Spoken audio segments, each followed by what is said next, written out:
Olá, sejam todos muito bem-vindos.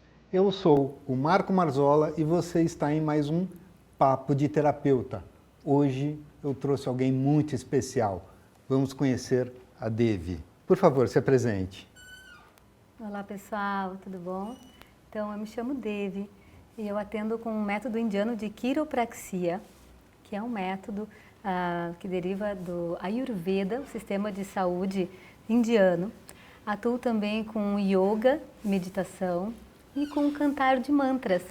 Então vim trazer um pouco desses assuntos aqui pra gente, claro, culinária, alimentação, tudo que aborda, abrange a nossa saúde física, mental e espiritual. Normalmente eu inicio os meus atendimentos com o cantar de um mantra para alinhar a nossa energia, então proponho que agora a gente, por favor, entoe um mantra. Então quem quiser pode se sentir relaxado, confortável, né, para meditarmos nesse mantra que eu vou cantar agora. Bom, vou cantar com o uso da tigela de cristal, que também tem um poder específico dela. Vocês vão ouvir o som maravilhoso que ela tem.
que delícia!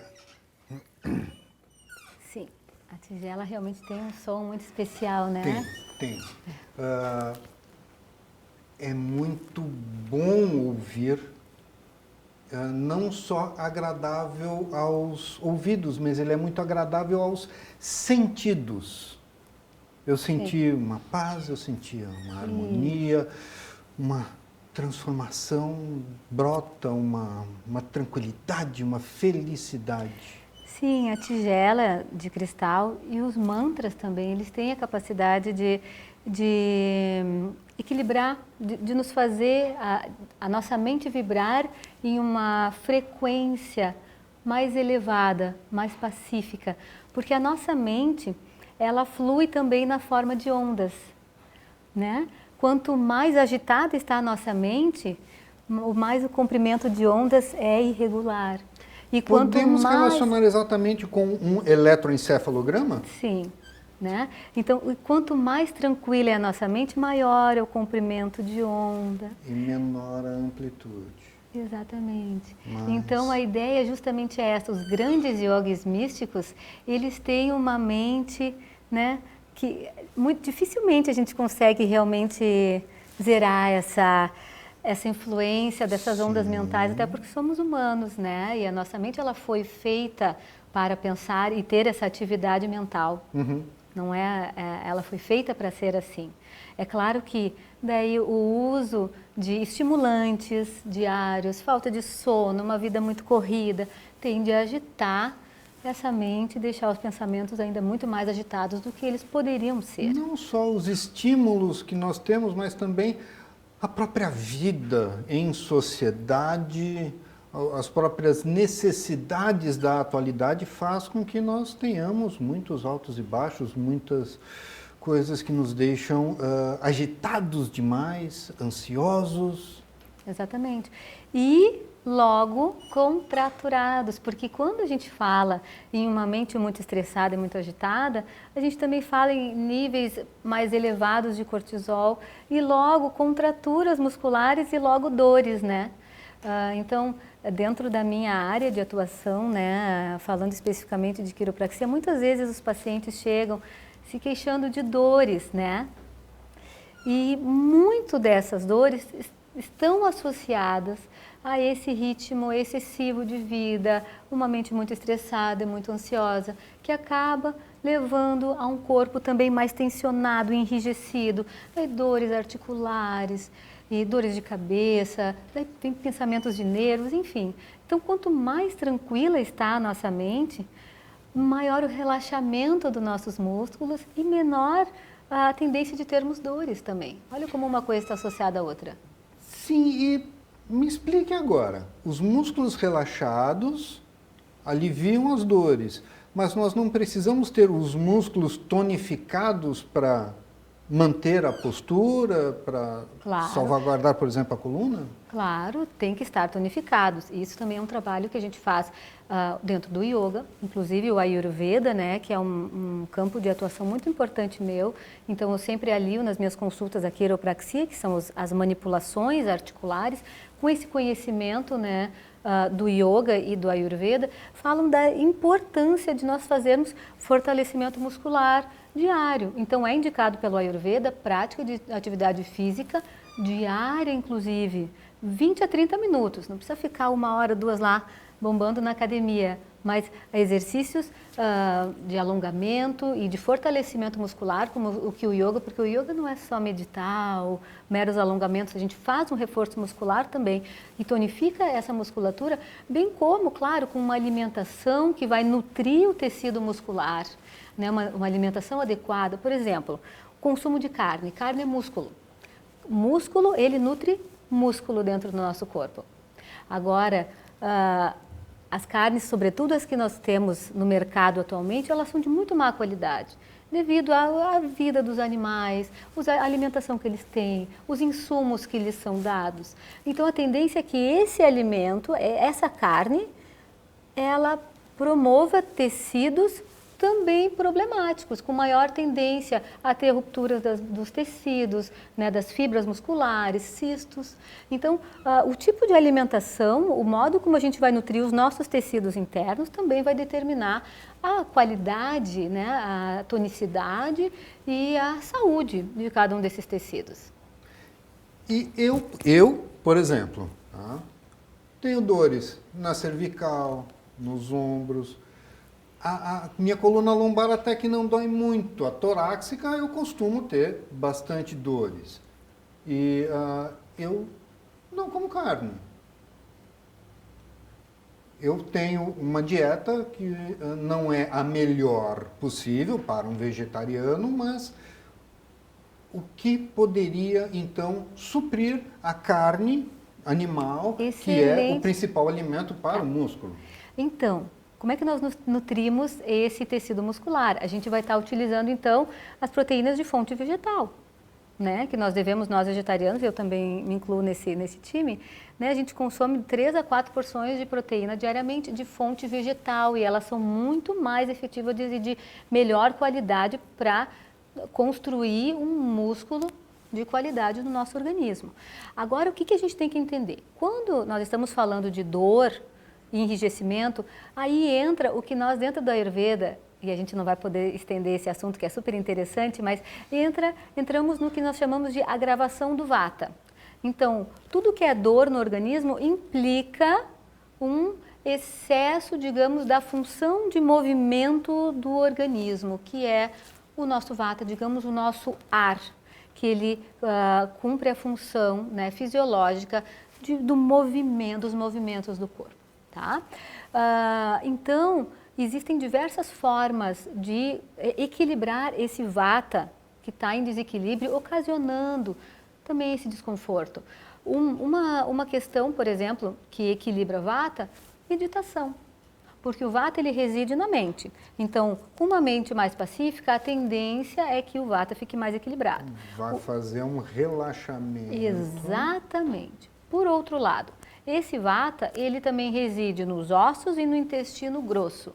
Então, uma alimentação apropriada, ela vai tender a prover, como a gente sabe que através do eixo, né, cérebro-intestino, a gente precisa trabalhar o intestino para também ter uma mente equilibrada e vice-versa.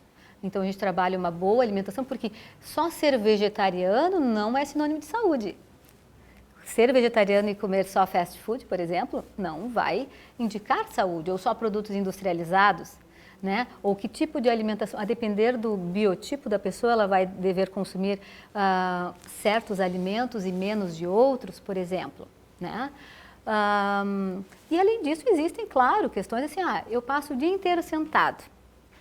A pessoa inevitavelmente vai acabar tendo uma hérnia, a pessoa vai acabar tendo dores lombares, vai acabar tendo uma constipação, vai acabar, lógico, tendo dores na região cervical e nos ombros. Então vai depender também do estilo de vida da pessoa, né? A cama, normalmente a gente indica que seja um colchão bem firme, se ela dorme num colchão muito mole. Ou tem o hábito, às vezes tem pessoas que ficam trabalhando no computador, na cama, lá com aquele pescoço assim, dor no pescoço. Fica no celular lá horas e horas, horas no computador assim, depois tem dor no pescoço. Tem esse componente também que é prático, enfim, do estilo de vida da pessoa. Então, a quiropraxia vai além de torcer e estalar o paciente. Sim, porque a quiropraxia, então, isso é muito interessante, o método indiano, né, desses ajustes quiropráticos... A linha que você trabalha... Exatamente. Então, ele visa ajustar todas as vértebras e as articulações do corpo, né? E ele vai justamente remover esse vata, digamos, esse ar que fica localizado nas articulações e que quando ele é removido, ele produz estalos. Então, quando a gente vê, por exemplo, as pessoas estão se estalando, é porque ela tem esse excesso do que nós chamamos de vata, que é esse... Então, o estalar é tirar o ar das articulações. É isso.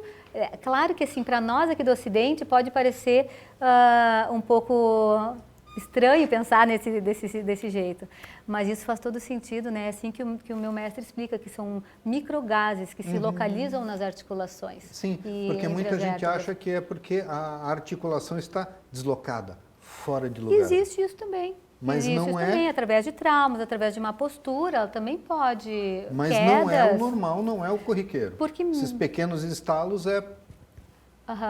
são gases que tem ali. Sim.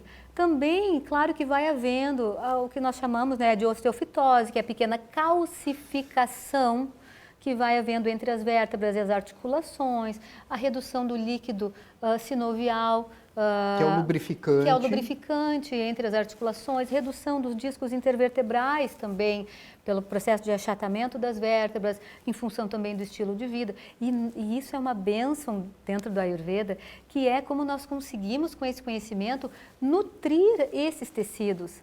Que às vezes a gente, por exemplo, chega um paciente lá que tem ressecamentos, né, ressecamento das vértebras, ressecamento desses discos gelatinosos, e nós temos técnicas, práticas corporais que para nutrir esse tecido, novamente, claro que o ideal é sempre prevenir, o ideal é sempre nutrir, não deixar que esse processo natural, por exemplo, de artrose, que é um processo natural de degeneração óssea, não deixar que ele aconteça. Existe técnica para reverter algum desgaste? Sim, claro que é tudo assim muito paulatino, é sutil, é suave ao longo do tempo. Às vezes, claro, chegam pessoas que não sofrem existe 20, a pílula 30 mágica, anos. mas é possível. Exatamente, né? E tem como amenizar, minimizar, né? E trazer maior bem-estar, redução das dores, né? Como a gente está falando, o Vata ele está sempre envolvido, né? O Vata é o ar e o éter interno. Então,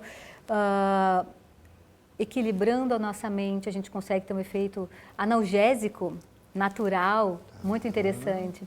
Através do uso de óleos por diversas vias, né?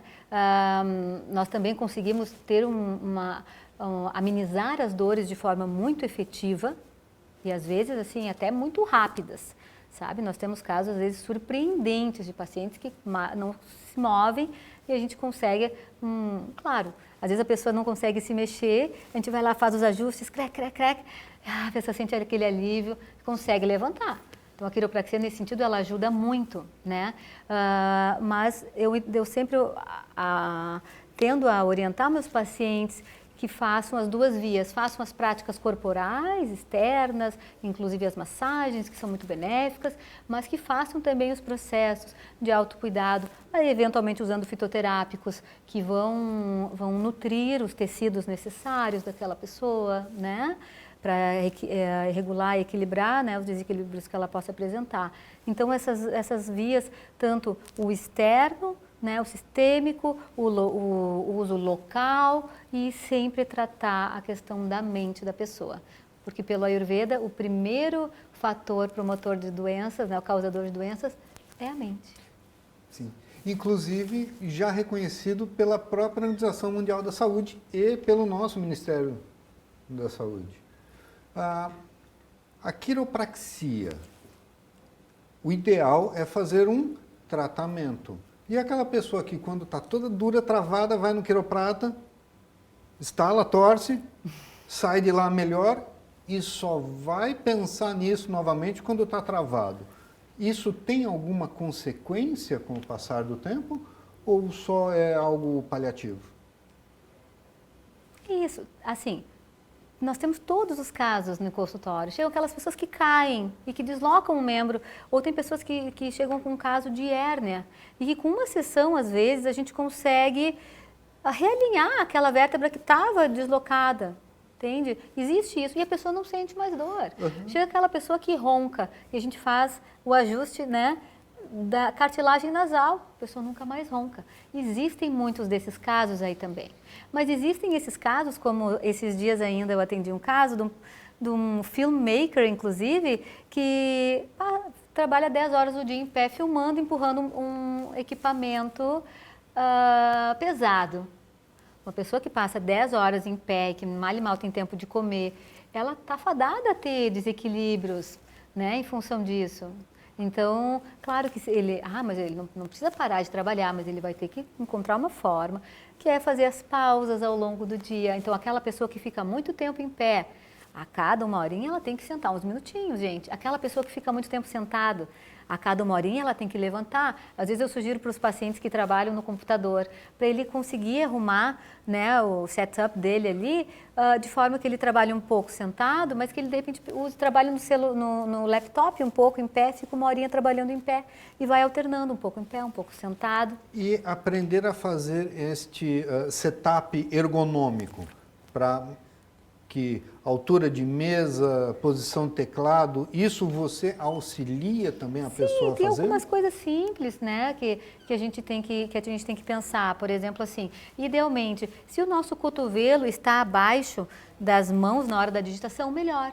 Isso tensiona menos os ombros, sabe? Então, que os cotovelos estejam abaixo das mãos na hora de digitar. Que os joelhos estejam em ângulo de 90 graus e, claro, apoiados, né? De preferência que o nosso monitor esteja na altura dos nossos olhos, para que a gente não fique se abaixando muito para enxergar. Existe no mercado uns apoios de pé que você fica com a perna esticada para frente e em um ângulo. Então, isso não é o ideal. O ideal é 90 graus o joelho. Pessoa, assim, o ideal é variar. Porque o corpo humano ele não foi feito para ficar horas e horas na mesma posição. Então varia, fica um pouco sentado ao ângulo de 90 graus, um pouco com as pernas esticadas, um pouco levanta e vai tomar uma aguinha e vai encontrando subterfúgios. No lugar de ligar para o colega de trabalho, vai até a mesa dele e vai tentando caminhar e mudar a posição máxima. Então, pequenas mudanças de hábito, pequenas mudanças de atitudes no dia a dia vão facilitar, vão melhorar, inclusive uma dor de coluna. Lógico, com certeza. Por exemplo, tá? Eu também trabalho muito com saúde da mulher e da criança. Sou especialista em saúde da mulher e da criança dentro do Ayurveda. Uma das causas, segundo o Ayurveda, de endometriose é o fato da mulher permanecer muitas horas sentada. Então, esse simples hábito de mudar de posição ao longo do dia vai ajudá-la a minimizar ou evitar que surja. Que é muito comum grávidas ficarem muito tempo sentadas. Sim, daí vem aquelas dores lombares também. Outra questão é suprimir as urgências, que é fundamental. Às vezes a pessoa, às vezes até vem lá do desfraude dela, sabe? Questões, distúrbios em termos de evacuação. Então, às vezes as pessoas se seguram pipi, seguram cocô, e é algo que o Ayurveda diz que é um fator causador de doenças. Então, a pessoa, por exemplo, importante, se hidratar. Então, a cada 1 hora, lembra de tomar um copinho d'água. Na hora seguinte, lembra, tem que ir no banheiro. Não vamos segurar as urgências, porque isso também vai ser um fator causador de doenças. E um caso que te marcou bastante na parte da quiropraxia? O que você lembra ali de um caso que foi muito importante, impactante? Olha, é difícil selecionar um. Eu trabalho já há 15 anos, já foram mais de 15 mil pessoas atendidas. Porque eu já atendi na Índia, já atendi muito no Nepal, eu fazia atendimentos assim, lá na Índia sempre gratuitos, né? O meu treinamento todo foi na Índia. E, às vezes a gente atendia mais de 100 pessoas num dia, sabe? Então eu já vi todos os tipos de casos, desde aquela pessoa que, né, que não consegue se mexer, que não consegue caminhar e que sai andando. Isso é muito comum a gente ver. A quiropraxia é muito efetiva, às vezes a pessoa trava, a pessoa não consegue se mexer, faz os ajustes, é aquele alívio a pessoa, né? É claro que a gente sempre faz uma anamnese apropriada para entender o histórico de saúde da pessoa, né? O método indiano de quiropraxia, ele pode ser realizado em idosos, em crianças, né? Ele não tem contraindicações, a não ser casos específicos, como por exemplo, uma osteoporose muito aguda, né? Daí a gente tem osteoporose leve. Pode procurar um claro, e daí quiroprata. cada atendimento ele vai ter um seu grau de intensidade. Por exemplo, as crianças eles podem ser atendidos, mas é claro que a força que a gente vai empregar, ela vai ser muito menor do que aquele adulto durão lá que tem que fazer mais força. Quando que existe a necessidade de uma criança fazer mas tem tratamento desequilíbrios de coluna que começam lá na infância. Tem questões de bruxismo, ao contrário do que a gente imagina, é muito comum as crianças terem bruxismo e a gente consegue, fazendo algumas pequenas manipulações da mandíbula, também atuar nisso. A própria questão de ronco, algumas têm e se beneficiam com isso, além de próprias dores de coluna, que às vezes tem as dores de crescimento, por exemplo, lá pelos 8, 9 anos, que às vezes chegam crianças também nessa faixa etária, com essas questões, crianças que já ficam, imagina, passam quanto tempo sentadas, entende? Então, existem sim indicações. Hoje em dia a criançada não brinca mais na rua, não sai, não vai brincar. Muito tempo no celular, muito tempo no tablet, logo os pais trazem, sabe? É muito comum isso também. Muito interessante, muito bom. E eu gostaria que você desse uma dica de quando a pessoa precisa procurar o quiroprata. Quando que é necessário procurar um quiroprata? Quando que ela precisa procurar antes que a coisa exploda? Porque muitas vezes as pessoas esperam até o último do último momento. Exatamente, sabe? Às vezes essa questão, sobretudo os homens, sabe? Até por isso que a maior parte das minhas pacientes são mulheres e, de modo geral, os terapeutas, né, têm uma maior frequência de mulheres nos seus consultórios, porque o homem espera chegar no último, quando não aguenta mais, e vai aguentando, até porque desde cedo eles são ensinados que não podem chorar, que não podem sentir dor, que tem que ser fortão, né? Não seguir o seu corpo, não ouvir sua intuição, né? Eles têm que segurar tudo. Então, assim, a minha orientação, né, para os pacientes, normalmente quando começam os desconfortos, quando a pessoa começa a ver que está com má postura, né, é ideal, quando começa a ver os enrijecimentos, porque a quiropraxia, ela atua também de forma preventiva, se você perceber, é muito comum as pessoas ao longo do tempo, quando vê, já vão perdendo o movimento, já não olham tão para trás, né, então, para evitar isso, a gente fazendo regularmente, e isso vai depender de cada pessoa, quão regular precisa ser, né? Normalmente o corpo também vai indicar quando é necessário, e quanto mais yoga, atividade física, quanto mais equilibrada a vida que a pessoa tem, normalmente menos ela precisa, a não ser que ela tenha uma queda ou algum evento traumático. Né? Então, por exemplo, a própria diminuição de amplitude do pescoço pode ser tratado por um quiroprata para que isso volte. E a gente devagarinho, né, sistematicamente, fazendo um tratamento e vai... Não é simplesmente fazer um alongamento, o exercício. Vai ajudar também. Então, por exemplo, a pessoa pensa, eu quero, né, eu também sou instrutora de yoga e amo, sou praticante, né, assídua. Eu vejo que eu, apesar da minha rotina também, que é bem intensa, né, de atendimentos e da vida diária, eu me mantenho bem fazendo regularmente yoga, me sentindo bem fazendo as práticas diárias do Ayurveda, né? Então eu mesma não preciso frequentar a quiropraxia porque também vou me mantendo bem, mas eventualmente, né, se é necessário, se sinto dores, daí também uso esse recurso.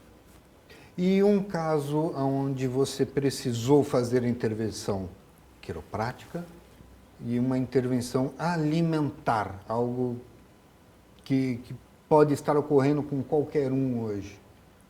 Dá um exemplo. Olha, questão alimentar é que normalmente, né, a gente acaba tendo que fazer algumas adaptações alimentares, né? Porque poucas pessoas aqui no Ocidente conhecem, né, o sistema do Ayurveda, que explica quais são os melhores alimentos para aquela constituição física, né? De modo geral, eu percebo quando eu estou atendendo, muito comum quando a pessoa utiliza muitos estimulantes. Isso é muito evidente no atendimento, sabe? Assim, quando eu estou atendendo, quer dizer, a pessoa está em silêncio, sendo atendida, se percebe a energia da pessoa quando ela consome muita cafeína, muitos energéticos ou alimentos que sejam muito estimulantes da mente dela.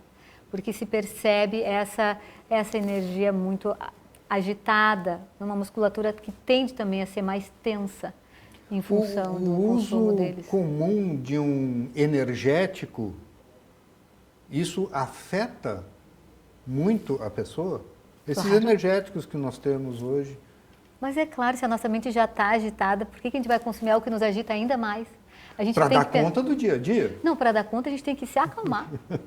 Para dar conta a gente tem que meditar. A gente acorda de manhã, faz a meditação, está pronto para a batalha do dia. Alguém vai vir brigar contigo, tu não vai brigar de volta. Se toma um estimulante, a tendência é que tu fique mais aflorado, que tu vai, né, vai ficar mais ativado no lugar de mais tranquilo. Então, para dar conta do dia a dia, não é tomando estimulantes. Mais agitado e não mais ativo.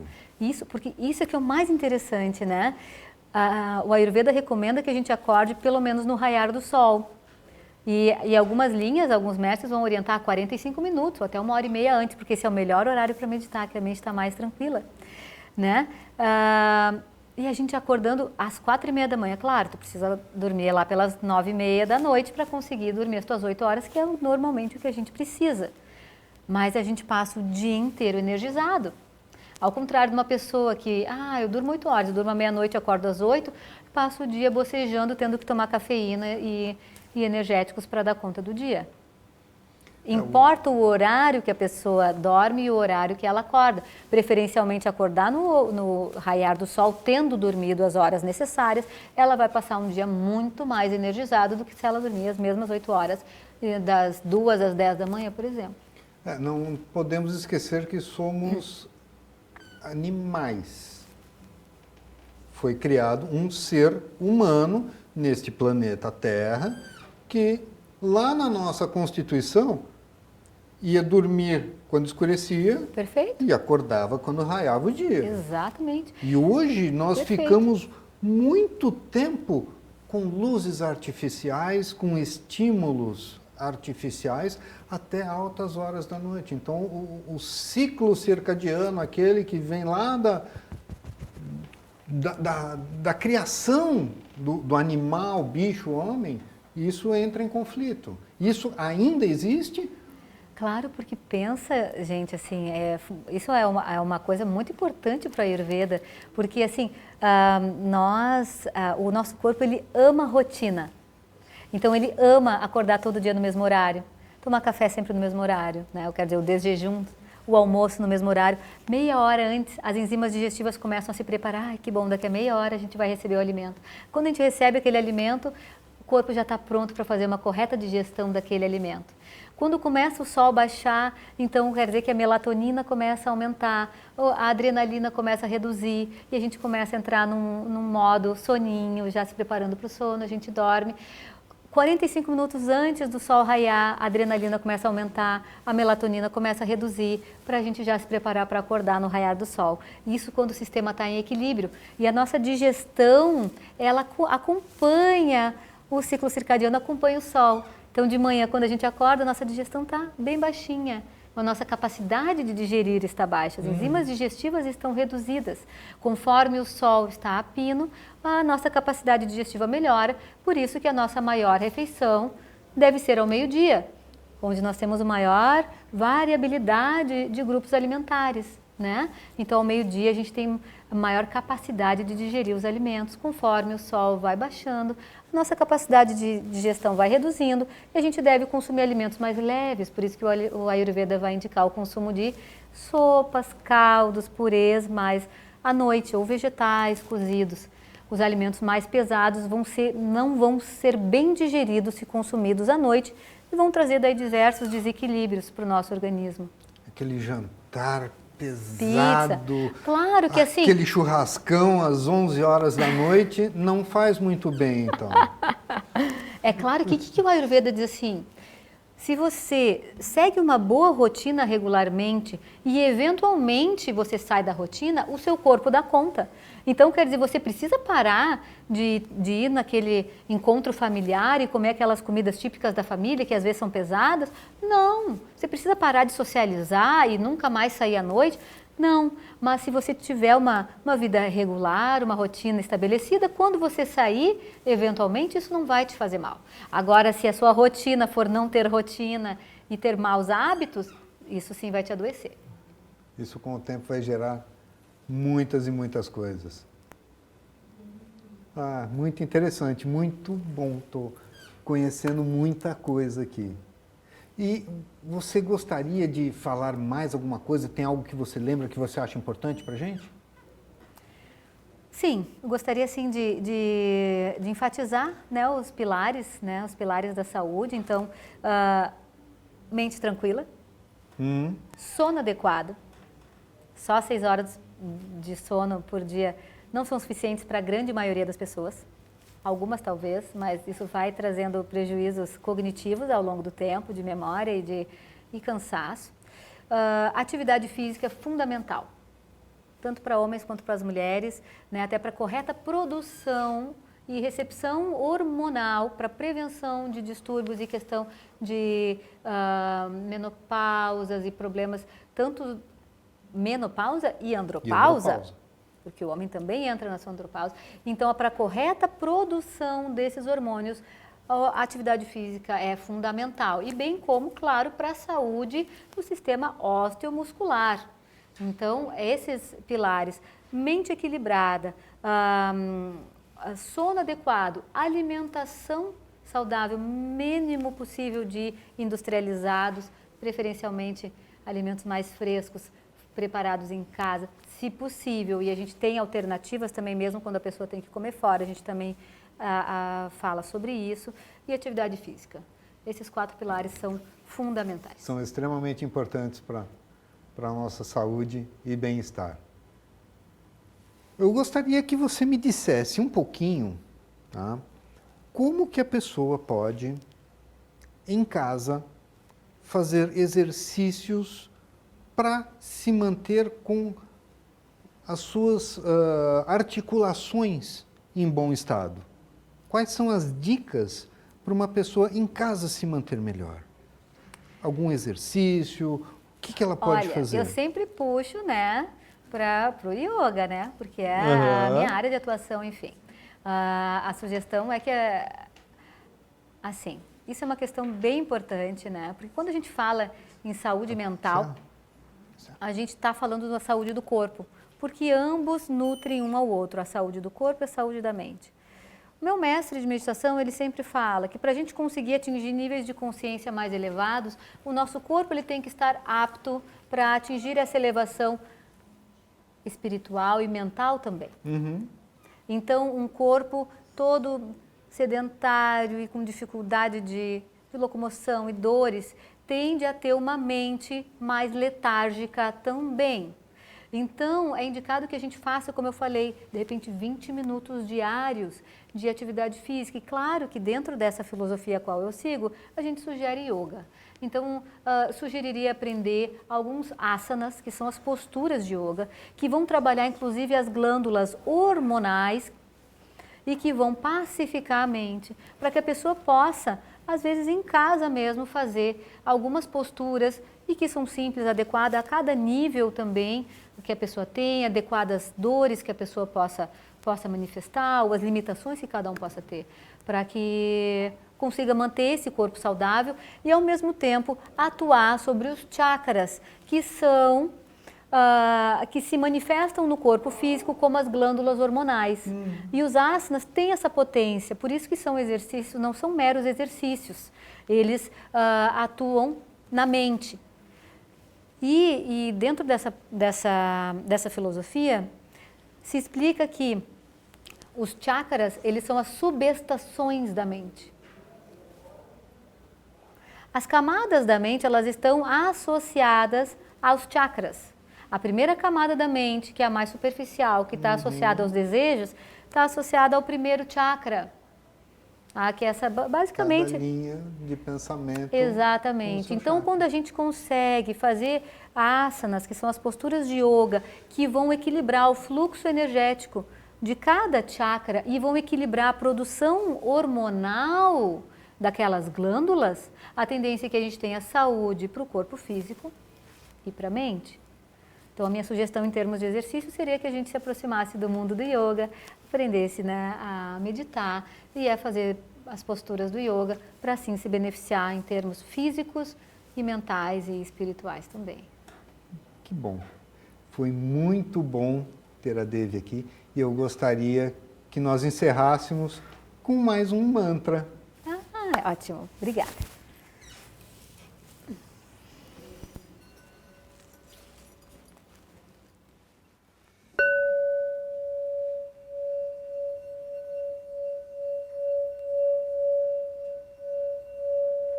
Ganesha Sharanam, Sharanam Ganesha, Ganesha Sharanam, Sharanam Ganesha, Ganesha Sharanam, Sharanam Ganesha, Ganesha Sharanam, Sharanam Ganesha, Om Ganapataye Namaha, Om Ganapataye Namaha, Om Ganapataye Namaha, Om Ganapataye Namaha, Om Ganapataye Namaha, Om Ganapataye Namaha, Ganesha Sharanam, Sharanam Ganesha, Ganesha Sharanam, Sharanam Ganesha.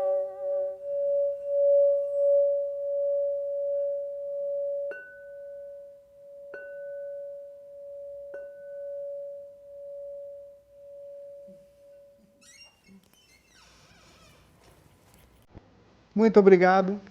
Sejam bem-vindos ao próximo Papo de Terapeuta.